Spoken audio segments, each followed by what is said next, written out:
Egunon Danori, bienvenidos un día más a este encuentro en el que BBK y Nueva Economía Forum Tribuna Euskadi tienen el gusto de compartir un desayuno con ustedes, el primero de este año 2019.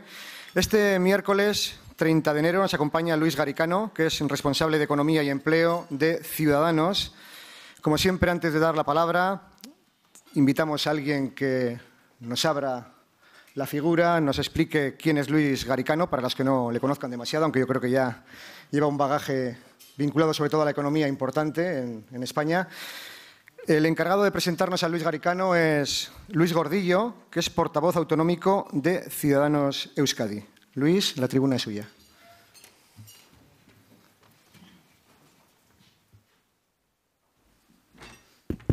Muchas gracias, moderador. Buenos días a todos y muchísimas gracias por estar aquí hoy también con nosotros. Sacrificar una mañana o el inicio de la mañana de trabajo para estar aquí con nosotros y escuchar un poco lo que venimos a contaros y el programa también en parte que venimos a comentar. El presentador que tenemos hoy, el ponente que tenemos hoy, don Luis Garicano, es una persona, como ha dicho el moderador, que no necesita presentación. Es uno de los mejores economistas que ha dado este país, que ha dado España, y lo cierto es que estamos no solo agradecidos, sino muy ilusionados con la participación de Luis en todas nuestras actividades, sobre todo en el partido, donde, además de ser el responsable económico, pues es siempre una persona de una inteligencia y de una sabiduría impresionante. Luis se formó en la Universidad de Chicago, luego pasó al Reino Unido, donde estuvo como catedrático de Economía en la London School of Economics, y luego finalmente ha vuelto a España. En este sentido, en este contexto, antes de darle la palabra, yo sí que quería resaltar un par de aspectos un poco de lo que es el programa El Liberalismo, que en el fondo Ciudadanos defiende aquí, defiende en España y defiende para Europa, aunque Luis luego me corregirá y sobre todo profundizará en el tema. En el fondo el liberalismo lo que pretende es recuperar espacios de libertad para el ciudadano, que el ciudadano tenga espacios de libertad. Los espacios de libertad son múltiples, pero sobre todo es libertad muchas veces frente al poder público. Nosotros lo que defendemos es una administración que sea gentil con la pequeña y mediana empresa, que no le ponga más burocracia, que no le ponga más trabas, que la pequeña y mediana empresa tenga la capacidad, la posibilidad de hacer negocio, que bastante difícil es tener una buena idea empresarial y llevarla a cabo, como para que encima la administración esté poniendo pegas. Nosotros lo que defendemos es una economía abierta, una economía liberal, una economía abierta que produzca actividad económica, con la que se recauden unos impuestos que sean justos y que sirva para financiar nuestro querido Estado social. Porque el liberalismo es compatible con el Estado social. Liberalismo y Estado social, de hecho, se necesitan. Nosotros, el liberalismo, lo que defiende también es una sociedad totalmente abierta, también en el plano personal. Y una sociedad, por qué no decirlo, donde, hombre, el conocimiento de la lengua propia, la lengua local, la lengua cooficial, pueda ser un mérito, por supuesto, para el acceso a ciertos puestos y cuerpos, pero que no sea un requisito indispensable para acceder, por ejemplo, a ciertos puestos, por ejemplo, la sanidad. Que no valga más un conocimiento medio del idioma local o el idioma cooficial que, por ejemplo, tener un doctorado en medicina. Que el modelo que se ofrezca en los colegios públicos no sea solamente el modelo D, sino que haya una auténtica libertad, también una libertad de elección. Bien, no les voy a aburrir mucho más, simplemente les voy a ceder la palabra a mi compañero Luis Garicano, que además, como saben ustedes, es candidato a las próximas elecciones primarias internas en el partido. Nosotros hacemos elecciones primarias para el Parlamento Europeo. Con todos ustedes, don Luis Garicano. Muchas gracias.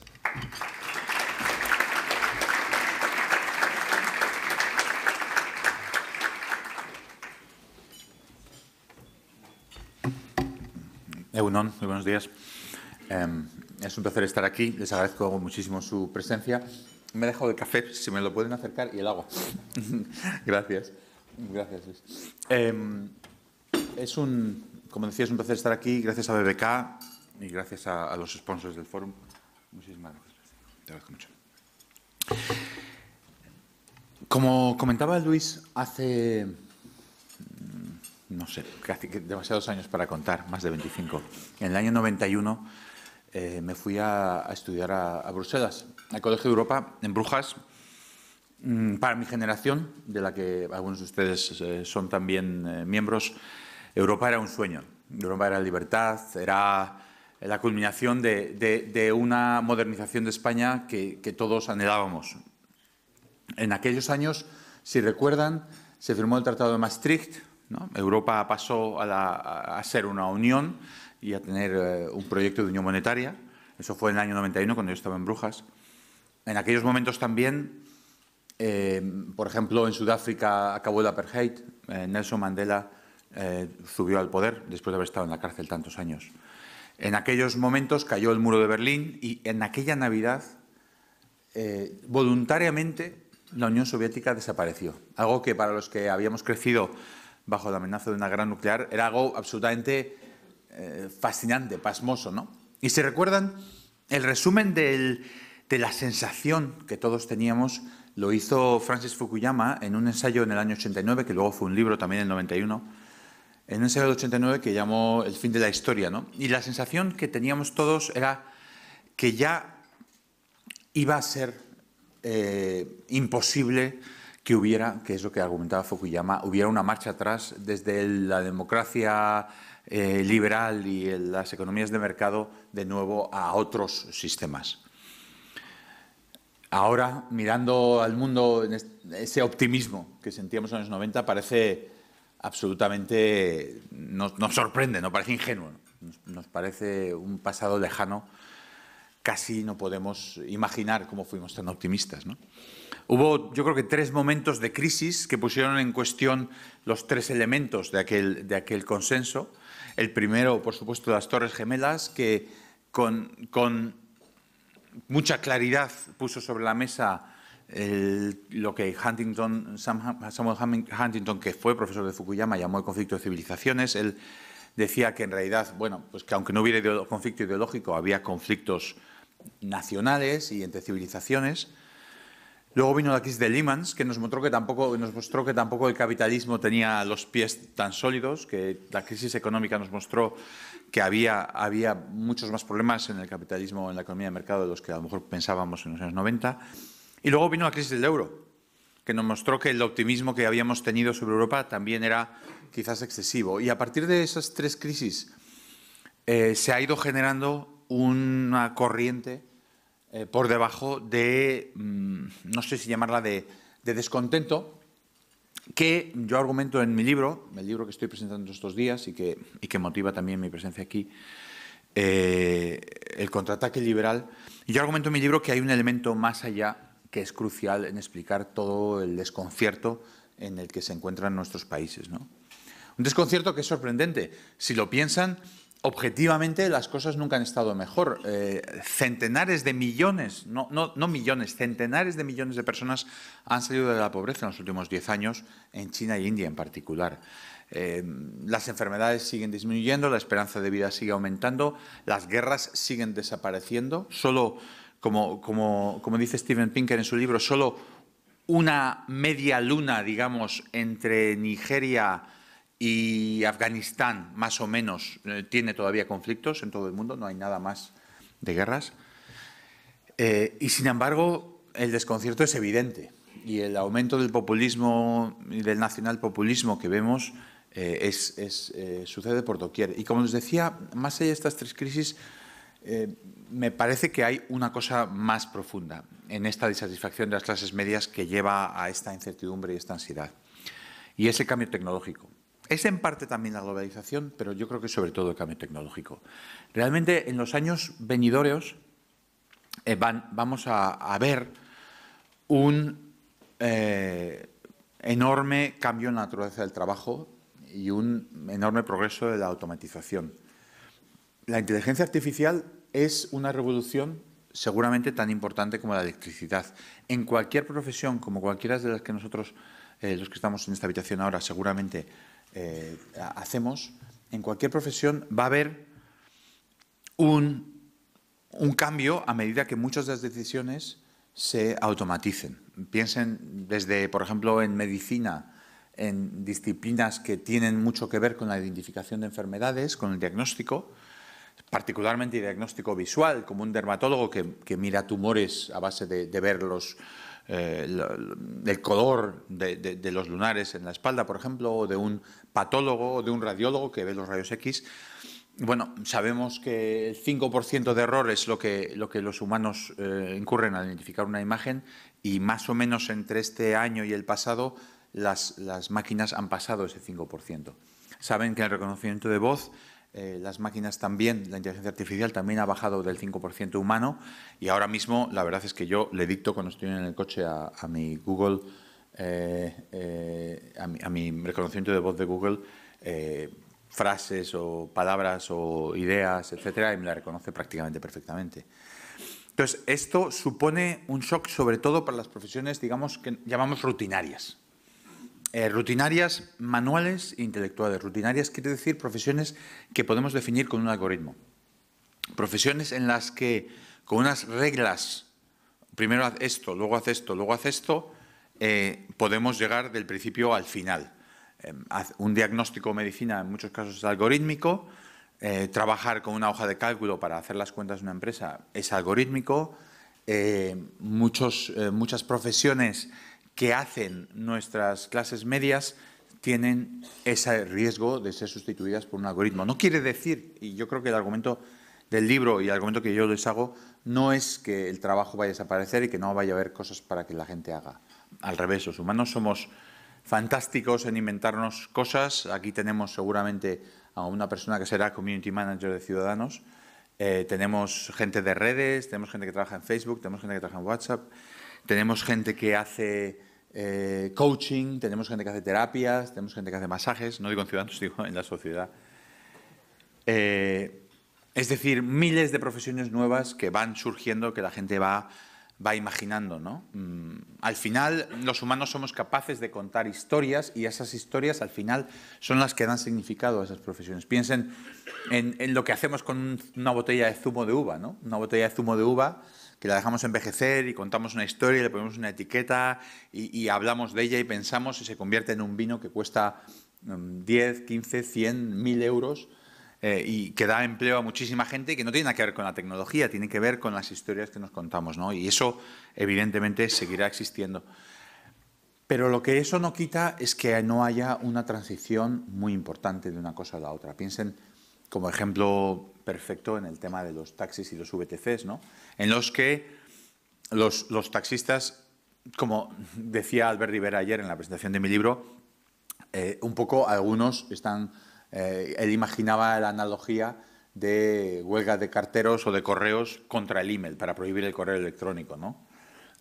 Huelga de los videoclubs para prohibir Netflix, ¿no? Pues, oiga, el cambio se produce, pero no quiere decir que tengamos que dejar que el cambio se produce sin ayudar a la gente. Es decir, si queremos luchar contra el populismo, no es solo que tengamos que luchar contra los populistas, sino que también tenemos que luchar contra las causas del populismo. Y si las causas del populismo son, en parte, esta ansiedad que siente mucha gente, si las causas del populismo son que hay gente que siente que este futuro no le interesa, y que en este futuro ellos no se ven, y que en este futuro ellos no ven que vayan a tener un papel, tenemos que asegurar que hay un reparto justo y que hay una pieza del futuro para todos en ese futuro. Esa es, al final, la respuesta posible al populismo. Es una respuesta que dice, oye, nosotros no vamos a decir, digamos, como la caricatura del neoliberal, que bueno, que cada palo aguante su vela, y que si lo que tú haces deja de existir, pues allá tú. No, nosotros vamos a decir que hay que asegurar que los ciudadanos pueden tener unos ingresos, que hay que asegurar que todos tenemos la formación para tener un empleo. Por ejemplo, es muy curioso, pero digitalizar y aprender a trabajar con inteligencia artificial sin saber programar es algo que se puede hacer muy deprisa. El director general de McKinsey Madrid me contaba que ellos tenían programas para convertir a empleados de banca en personas capaces de trabajar con inteligencia artificial y en la digitalización en semanas, no en años. Es decir, esa formación existe y esa formación se puede dar. Lo que no podemos es seguir con la formación controlada por los sindicatos y las organizaciones empresariales, que solo sirve para seguir empleando a los mismos formadores que saben o no saben nada de lo que hace falta en el futuro. Entonces, de lo que se trata, por tanto, es de asegurar que las personas sienten que ese futuro a ellos les interesa. Yo en el libro planteo 3 ejes de acción. Uno que tiene que ver con las emociones. Miren, yo soy, como han comentado, soy formado en la Universidad de Chicago, soy un economista en la Universidad de Chicago, estudié allí el doctorado y he sido profesor hasta alcanzar la cátedra 10 años allí. De economía. He sido lo mismo en la London School of Economics, he montado un departamento y para mí lo máximo es la racionalidad. Y yo la única forma en la que interactúo en discusiones es de forma racional. Es el debate racional lo que entiendo. Pero la realidad es que no estamos jugando en ese terreno ahora mismo. Yo estaba en la London School of Economics en un sótano que habilitamos para los medios el día del referéndum del Brexit. Estaban todas las cámaras de televisión de todos los países que querían que un experto comentara sobre lo que iba pasando por la noche y yo creo que estaríamos, pues no sé, 30 o 20 o 30 profesores y postdocs y estudiantes, etc. Yo creo que no había nadie que fuera partidario del Brexit. Yo, sinceramente, creo que en Londres nunca, he vivido 10 años en Londres, nunca he conocido a nadie que fuera partidario del Brexit. Que eso les dice hasta qué punto esto sucede en dos esferas completamente que no interseccionan para nada. La gente con la que yo interactuaba, pues, qué sé yo, profesores de universidad, profesionales liberales, en mi barrio, pues abogados, contables y tal, pues esto les parecía una idea un poco absurda. ¿Cómo funcionó la campaña del Brexit? Apelando precisamente a las emociones. La campaña del Brexit les recomiendo, por cierto, un documental maravilloso, paréntesis, un documental maravilloso en HBO, que se llama Brexit, que explica cómo lo hicieron la campaña, ¿no? Es Benedict Cumberbatch, es el actor. En realidad es un docudrama, es una peli. Y era toda la apelación a las emociones. Era, su vida no va bien. Y su vida, usted siente que no tiene control de su vida, le decían a algunos ingleses. Además con anuncios targeteados en Facebook. Usted puede recuperar el control. Y recuperar el control supone echar a estos europeos que están tomando decisiones ahí en Bruselas, unos burócratas, y usted no sabe lo que hacen. Apelando a esa emoción, esa sensación de pérdida de control de muchas personas que sentían que este futuro que sucedía en Londres a ellos no les llegaba, consiguieron unificar a una mayoría de la población contra todos los sindicatos ingleses, contra la patronal inglesa, contra el Partido Verde, el Liberal, el Conservador y el Laborista. Que los 4 partidos hicieron campaña por el stay, por quedarse, stay. Entonces, lo primero es, tenemos que pensar en las emociones. Por mucho que a muchos de nosotros, y yo aquí soy el mayor culpable, si quieren, a priori no sea el terreno en el que estamos acostumbrados a argumentar. Yo en el libro hablo de un patriotismo, nosotros hablamos del patriotismo constitucional, de un patriotismo que es todo lo contrario que el nacionalismo, que no es soy mejor que tú, estoy contra los franceses, siento que somos superiores a los españoles por esto o por lo otro. No, no somos superiores. Mis hijos viven en Holanda, Holanda es un país maravilloso y no hay nada en lo que seamos superiores a ellos, ni tampoco ellos que sean superiores a nosotros. Son sitios diferentes, con diferentes ventajas y desventajas. El patriotismo es, vamos a hacer un proyecto común, vamos a hacer cosas juntos que sirvan para mejorar la vida de la gente. El patriotismo es, vamos a pensar en un marco de referencia que es una Constitución, que es un Estado de Derecho, que es un terreno de juego en el que todos podemos construir algo juntos. El ejemplo que a mí más me gusta es la Organización Nacional de Trasplantes, que, como saben, Rafael Martí-Sanz, un médico, puso en marcha y que ha llevado a que España sea el lugar mejor del mundo en términos de trasplantes en todos los baremos. Un corazón no es aragonés y no es vasco y no es madrileño, es un corazón. Y la persona que necesita el corazón puede estar en cualquiera de esos sitios. Y la Organización Nacional de Trasplantes funciona de esa manera.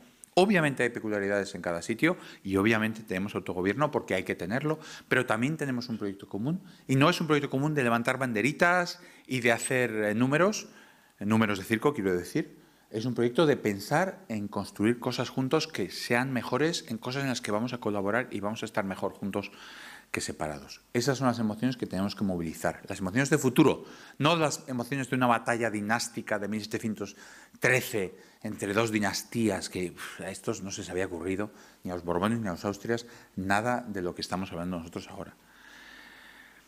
Segundo, un esfuerzo serio por incrementar la eficacia y nuestra capacidad de control de los acontecimientos, la eficacia de los gobiernos. Yo aquí estoy hablando del gobierno español, del gobierno europeo, y yo creo que igual para el gobierno vasco, aunque no conozco con tanto detalle. Fíjense, una cosa que está sucediendo es lo que los ingleses llaman no hay alternativa, ¿no? Que es que los gobiernos funcionan a base de decir no hay alternativa, tenemos que recortar esto porque no hay más remedio, tenemos que, bueno, ustedes se fastidian porque así es el mundo, etcétera. La gente tiene la sensación de que los gobiernos ni les dan respuestas ni son capaces de implementar estas respuestas, que al final nadie está en control. Y por eso esta idea inglesa tan exitosa en el Brexit de take back control, ¿no? De recuperar el control. Juan Linz, un sociólogo español en Yale, decía que un gobierno es legítimo cuando es eficaz y es eficiente, cuando es capaz de dar respuestas y además es capaz de implementar estas respuestas, de ponerlas en práctica. Y eso ahora mismo los gobiernos no son capaces de hacer. En el caso del gobierno de España, sinceramente, creo que es evidente en el caso de Cataluña actual. O sea, me parece que la violencia que vemos, el descontrol, la desobediencia a las instituciones, no digo que sea inaceptable, es mucho más allá de inaceptable. La sensación que tiene la gente de que, bueno, aquí se hace lo que a uno le da la gana y aquí no pasa nada, incumpla la ley o no la incumpla. Eso es carne de populismo. Los gobiernos tienen que ser capaces de hacer cumplir el Estado de Derecho. El Estado de Derecho es lo más importante, lo primero más importante, lo segundo más importante y lo tercero más importante. Porque si no, somos animales, que es lo que somos las personas, como los demás animales que hay en el reino animal al que pertenecemos. Y tercero, políticas económicas diferentes. Políticas económicas diferentes que tienen que ver, como decía Luis, con un estado de bienestar fuerte. Yo creo que, contrariamente a lo que se suele decir habitualmente, no hay una dicotomía entre estado de bienestar y mercado. Si pensamos empíricamente en cuáles son los mercados más abiertos y que mejor funcionan, que son las economías del norte de Europa, también tienen los estados de bienestar más desarrollados. ¿Por qué? Porque un estado de bienestar desarrollado permite que el dinamismo de la economía de mercado no rompa la vida de la gente. Bueno, suben las cosas, bajan, tu profesión va bien, va mal, pero no te preocupes, aquí hay una red de seguridad. Pero también va en la dirección contraria. Necesitamos una economía de mercado dinámica para poder permitirnos ese estado de bienestar. Las dos cosas son no solo complementarias, sino que se necesitan de una manera muy, muy íntima. También tenemos que replantearnos algo muy importante, que es las políticas del lugar. Fíjense, una cosa que un liberal hace 20 años hubiera dicho es, bueno, si una ciudad va bien y otra ciudad va mal, pues que la gente de la ciudad que va mal se mude a la ciudad que va bien. Es decir, no había una conciencia de que los lugares importan. Ahora sabemos que el cambio tecnológico afecta de forma muy diferencial a los lugares, que las metrópolis son el sitio donde el talento quiere juntarse. Las metrópolis son el sitio donde la gente quiere vivir, que tiene conocimiento, porque el conocimiento se intercambia aquí. Nos parecía que cuando viniera la Internet podíamos vivir en un pueblecito de las montañas del interior de Euskadi y que ahí podíamos hacer nuestro libro y no hablar con nadie, etcétera. Y resulta que es lo contrario. Cuanto más avanzada la tecnología, más se apiña la gente. Y eso quiere decir que hay muchos sitios en los que se están quedando detrás. Pierden la industria, que era la razón de ser de los núcleos urbanos pequeños o medianos, pierden la agricultura, que cada vez tiene menor razón de ser en términos de población, porque hay mucha productividad gracias a las máquinas, etcétera, no se necesita tanto mano de obra y todos esos núcleos pierden su razón de ser. Creo que es muy importante que nos replanteamos la forma de pensar antigua y que pensemos en políticas que permitan que esos sitios no se queden detrás. Y en el libro planteo varias de estas formas de hacerlo. Finalmente, me gustaría cerrar con Europa. Europa tiene que ser la solución. Y Europa es lo que une a todos estos populismos. Todos estos nacionalpopulismos dicen Europa son los burócratas, son los comerciantes que nos que toman las decisiones desde muy lejos. Europa es el enemigo, en cierto modo. Creo que tenemos que hacer una cierta autocrítica. Europa ha cometido errores graves. Europa ha dado 2 pasos de gigante con Schengen, con el euro, durante ese periodo de euforia de los años 90, sin poner las instituciones, sin tomar las decisiones que hacían falta para que esas 2 decisiones fueran exitosas, para que esas 2 uniones funcionaran. En el caso de Schengen, estamos hablando de políticas de asilo, políticas de inmigración, políticas de frontera comunes, porque claro, si un país no tiene frontera conmigo y su política de asilo es totalmente diferente, al final yo voy a terminar compartiendo las decisiones de ese país.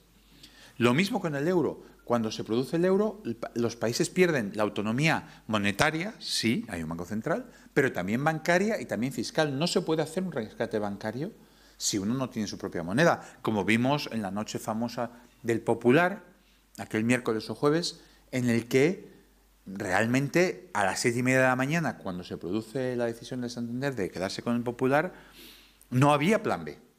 Ni había Fondo de Garantía de Depósitos en Madrid, ni había Fondo de Garantía de Depósitos en Frankfurt, ni había otra solución que haber puesto a la Ertzaintza y a la Guardia Civil en la puerta de las sucursales cuando la gente pidiera sacar su dinero. Es decir, no hay capacidad de tomar esas decisiones con respecto a los bancos si no existe un banco central autónomo. Pero claro, tampoco hay una capacidad a nivel europeo. Eso no puede ser.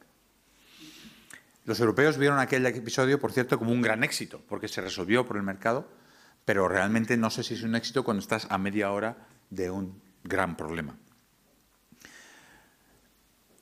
Lo mismo con la política fiscal. Claro, se ha perdido política fiscal, se han creado autonomía fiscal, se han creado unas instituciones sin ninguna legitimidad democrática. El Eurogrupo no existe ningún tratado, no hay intervención del Parlamento en las decisiones del Eurogrupo y es el órgano ahora mismo más poderoso en muchas dimensiones.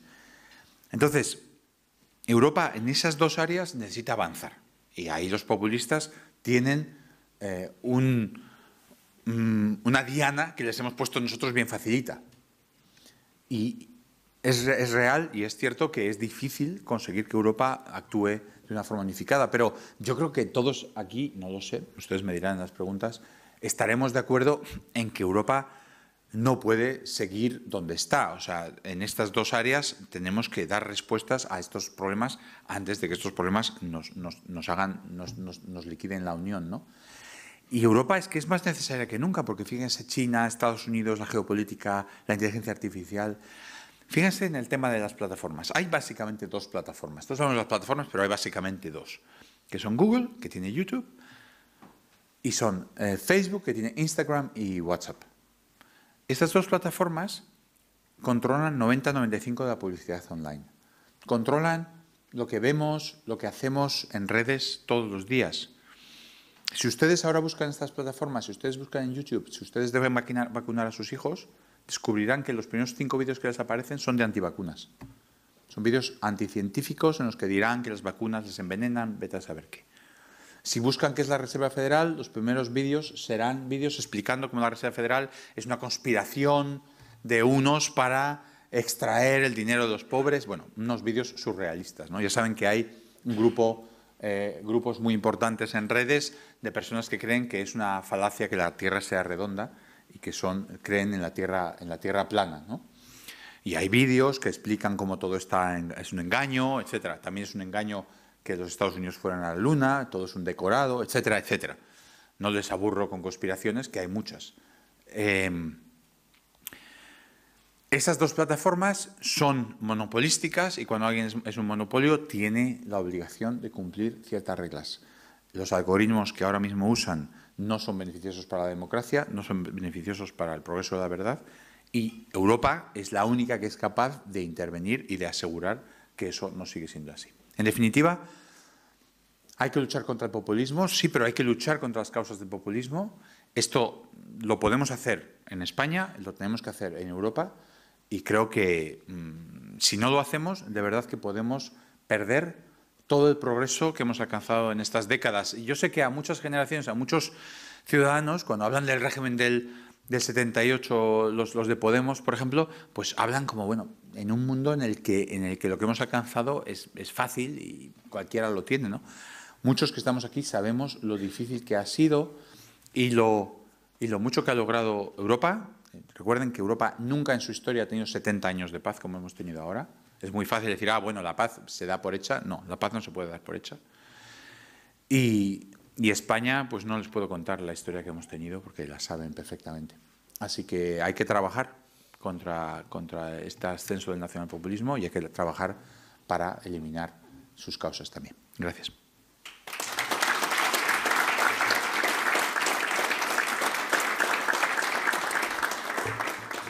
¿Prefieren que me siente para las preguntas? Sí.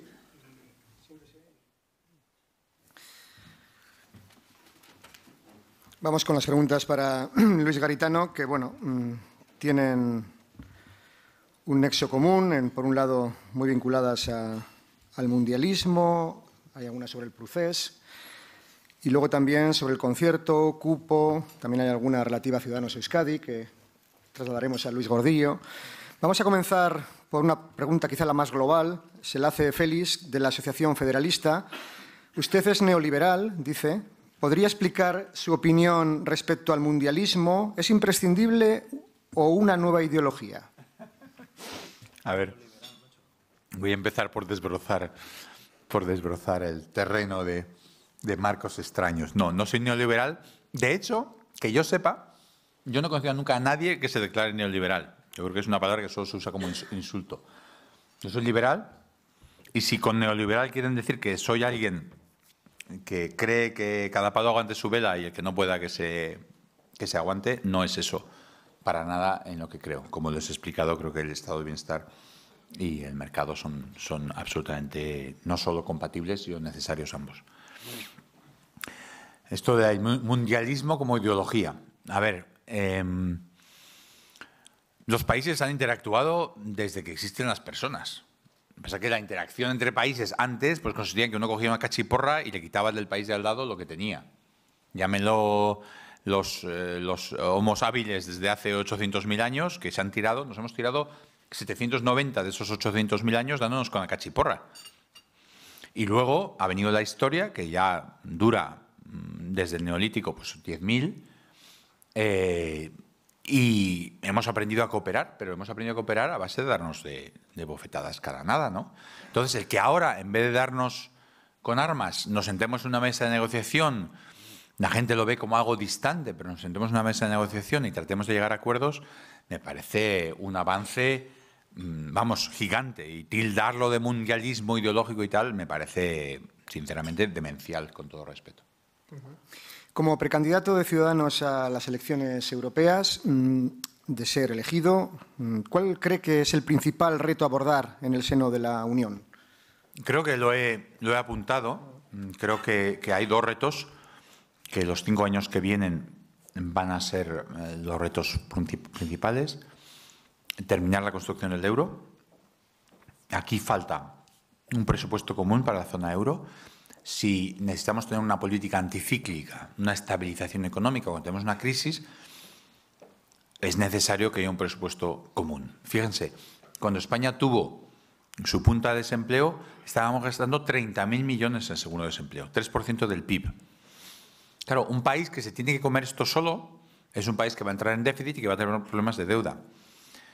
Cuando Arizona tiene una crisis bancaria, la Reserva Federal cubre los fondos de los bancos, la Federal Deposit Insurance Corporation, el seguro de depósitos federal, y el seguro de desempleo federal paga por el desempleo de Arizona. Con lo cual, ni los bancos de Arizona se hunden, ni el Estado de Arizona tiene que rescatar a los bancos de Arizona hundiéndose también, ni el presupuesto de Arizona sufre por rescatar el desempleo de las personas de Arizona.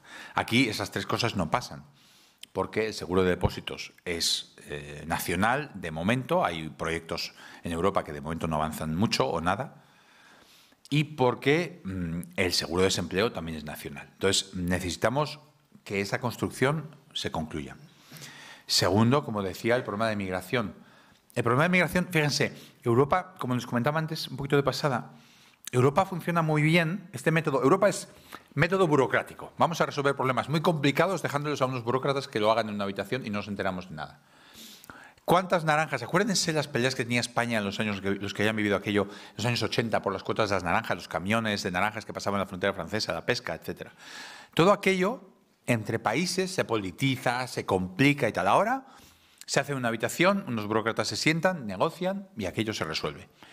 Para todas estas disputas de estándares, de cuotas comerciales y tal, pues funciona muy bien el método. Pero claro, cuando la Comisión le dice a Hungría, oiga, con este mismo método de antes, le toca a usted coger 30.000 refugiados. Claro, ahora ya no estamos hablando de cosas técnicas, estamos hablando del núcleo de la soberanía nacional. Hungría dice, oye, yo cogeré refugiados si a mí me apetece. No, la Comisión le dice, usted tiene que tomar esos refugiados de la misma manera que cuando le decimos una cuota pesquera. No, la cuota pesquera ya veremos, pero refugiados es mi problema. Es decir, la emigración toca en el núcleo de lo que sí afecta a los ciudadanos. ¿Quién vive en su país? ¿Y por qué estos viven en su país? ¿Lo he votado yo o me lo ha dicho un burócrata de Bruselas? Hombre, si el burócrata de Bruselas me dice que la banana, en vez de un poco torcida, tiene que ser más recta, pues no voy a discutir. Pues eso será bananas y lo otro serán plátanos, lo que sea, me da igual. Pero si el burócrata de Bruselas me dice que tengo que aceptar a los sirios, ahí ya me enfado. Entonces, ahí Europa ha dado un paso enorme sin red, sin darse cuenta de que aquí estamos cambiando, como con el euro, estamos entrando en el núcleo de la soberanía nacional y que vamos a tener que actuar de una manera muy diferente. Yo en el libro hablo de clubs, hablo de... por cierto, aprovecho para hacer la venta. El contraataque liberal lo presentaré en Deusto dentro de un ratito. En el libro hablo de clubs. De clubs que quiere decir que los países que quieran avanzar en una dirección avancen de una forma seria y con compromiso. No son círculos concéntricos, como se decía antes, la Europa a muchas velocidades, los que van muy arriba y los que van menos, porque realmente habrá países que quieran entrar en política exterior y de seguridad común, y habrá países que quieran entrar en el núcleo de Schengen, y habrá países que quieran estar en el euro, y habrá países que quieran estar en algún otro, y habrá estos círculos diferentes, no concéntricos, que trabajen con un tratado en una dirección mucho más profunda, compartiendo el Parlamento y la Comisión, como se hace ahora con el euro. José Luis Neiro le pregunta sobre la situación en Cataluña. En un momento en el que se espera que se moderen las emociones, que se está a la espera de que se moderen las emociones para seguir avanzando, ¿qué soluciones concretas propone para manejar adecuadamente el mal llamado procés de Cataluña?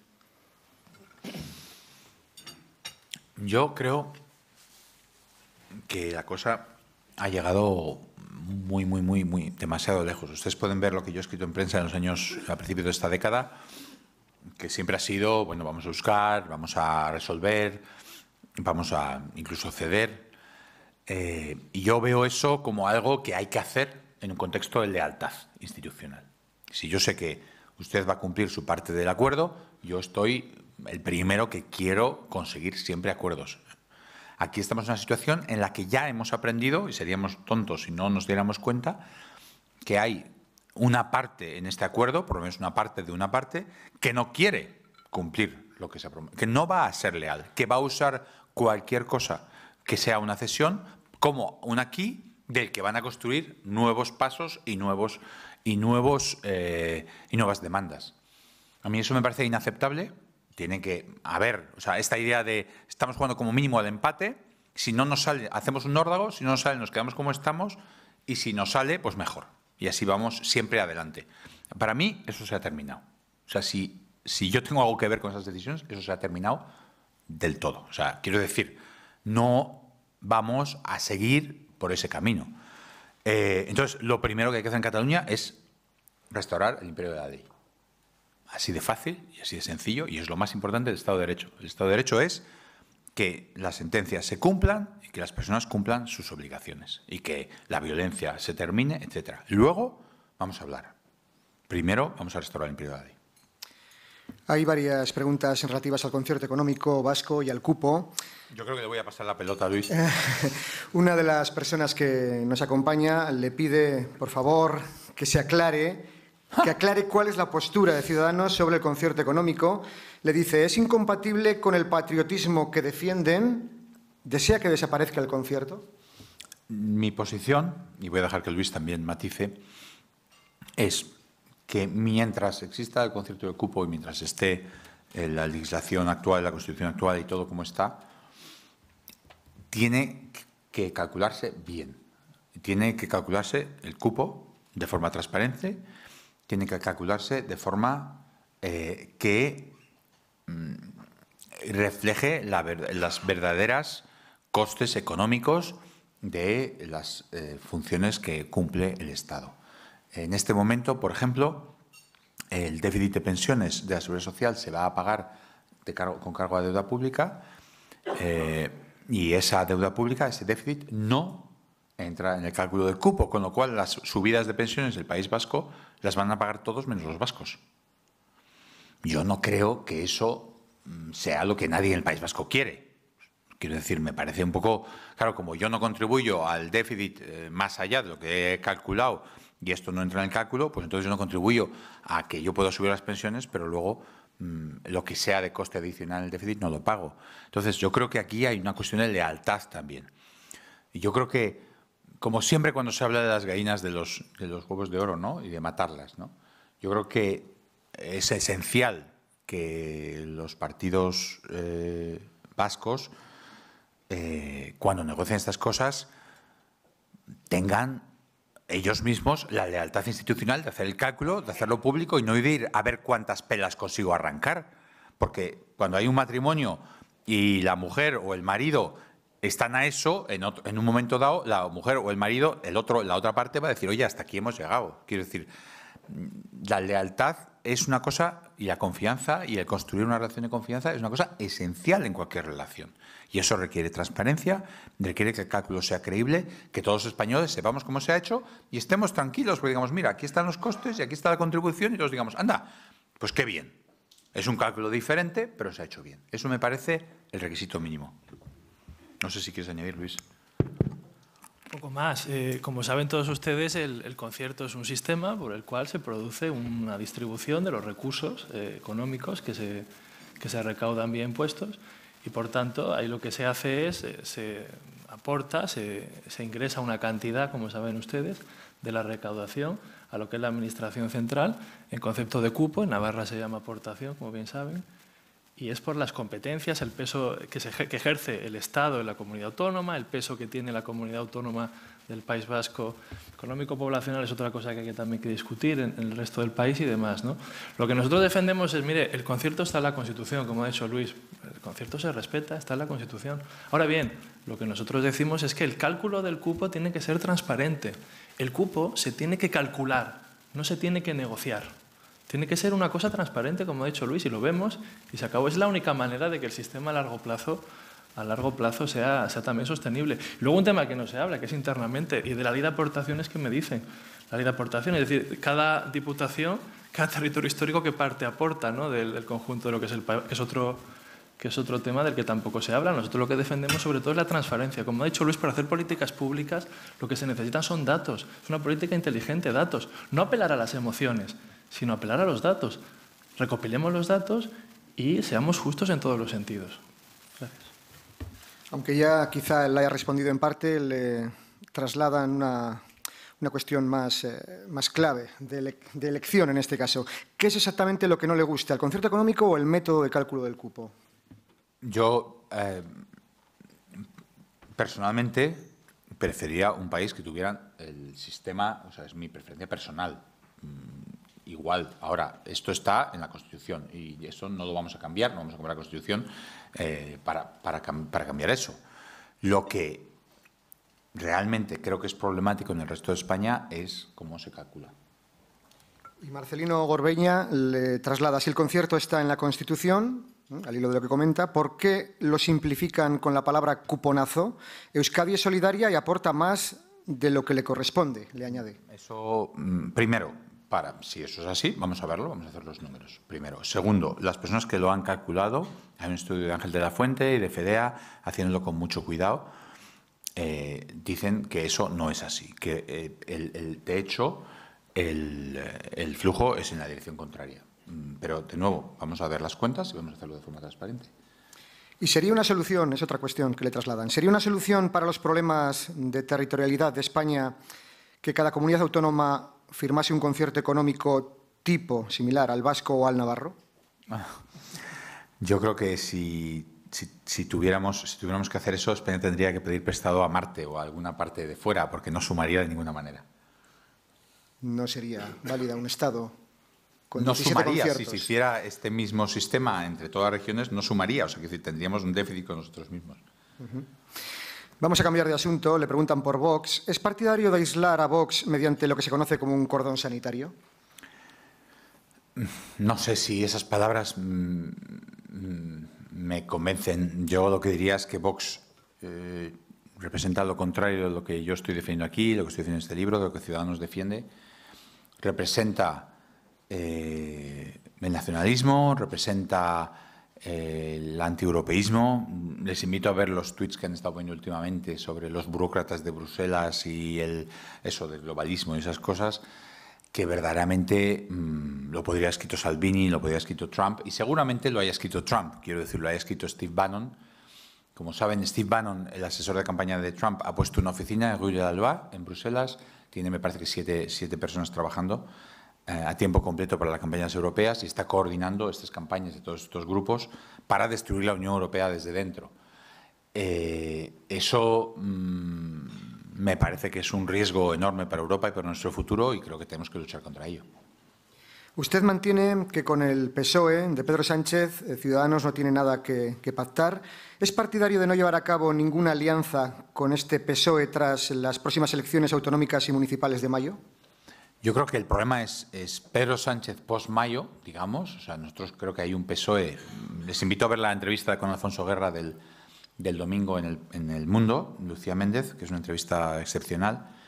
Y Alfonso Guerra habla con mucha claridad, como suele hablar él, y dice que verdaderamente esto que llaman el nuevo PSOE no es un nuevo PSOE, es otro PSOE, es un partido diferente.